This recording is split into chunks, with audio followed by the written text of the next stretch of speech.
When we look at a society, we have a habit of sorting people by time. We see the urban, educated class and assume we are looking at the present. Then we look at rural villages and we assume we're looking at people living in the past.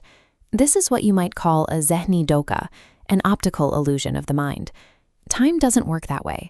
These populations aren't lagging behind in some historical waiting room. They are living right now, side by side with the rest of us. Labeling them as backward serves as an active mechanism to push a massive segment of the population to the absolute margins of society. To understand how this marginalization became the default, we have to look back at the moment of independence. India successfully claimed its political sovereignty and redrew its borders. But while the maps were being updated, the cultural identity remained largely anchored to the systems left behind, creating a growing gap between political power and cultural self-worth. Taking control of the physical territory while leaving the cultural identity undefined created a massive vacuum. An empty space of that size practically invites a brand new form of colonization to step right in. This vacuum was quickly filled by Sakafati Kamtari, a deep-seated cultural inferiority complex. The educated elite, the demographic tasked with leading the country, abandoned their own cultural dignity. They began to look at native traditions as flaws requiring immediate correction. The accepted correction was uncritical imitation.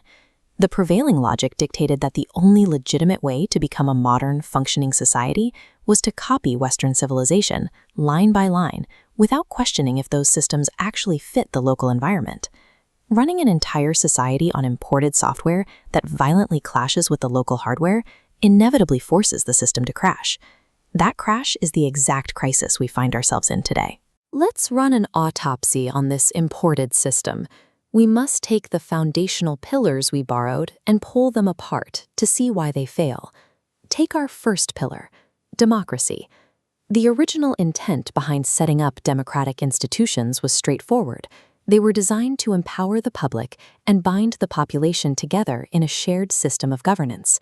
In practice, the weight of media and concentrated power transforms this imported model.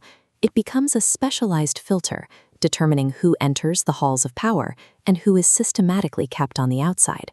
This is a system of exclusion, wearing the mask of an Awami hukumat. Then there is the second pillar, the nation-state.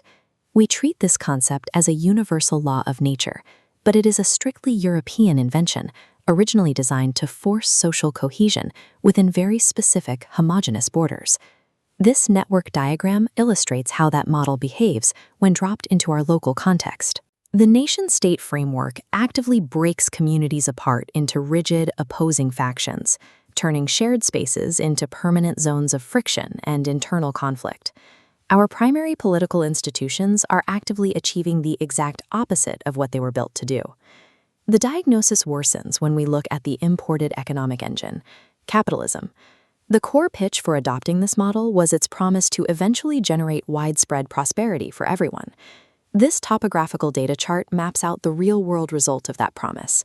The landscape is highly unsustainable. The system builds a few sharp, isolated islands of extreme wealth, while stranding the vast majority of the population on a low, continuous flatline of deprivation. There is a hidden psychological cost built into this curve.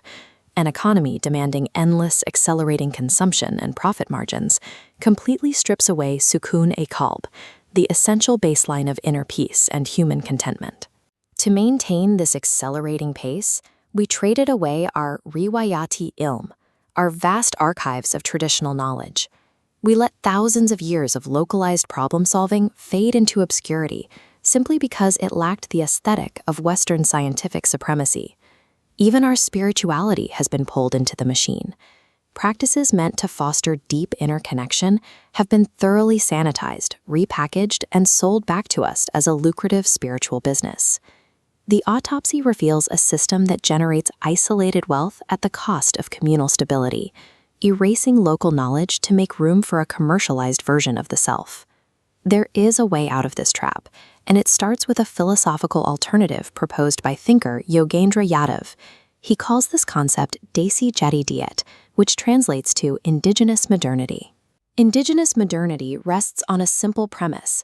A society can achieve high-quality progress and a high quality of life without becoming a subordinate follower of Western civilization. This perspective treats progress as an act of creation, not an act of imitation. This flow shows Desi Jedidiyat in practice.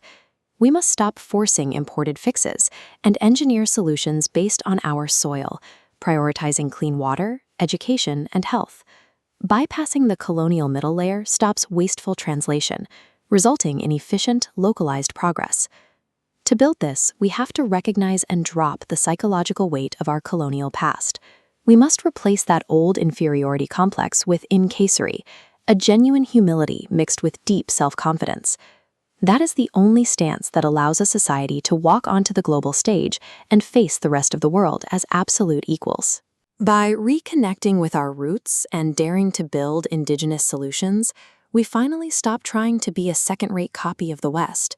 Instead, we give ourselves permission to invent a sustainable, thriving future that is entirely our own.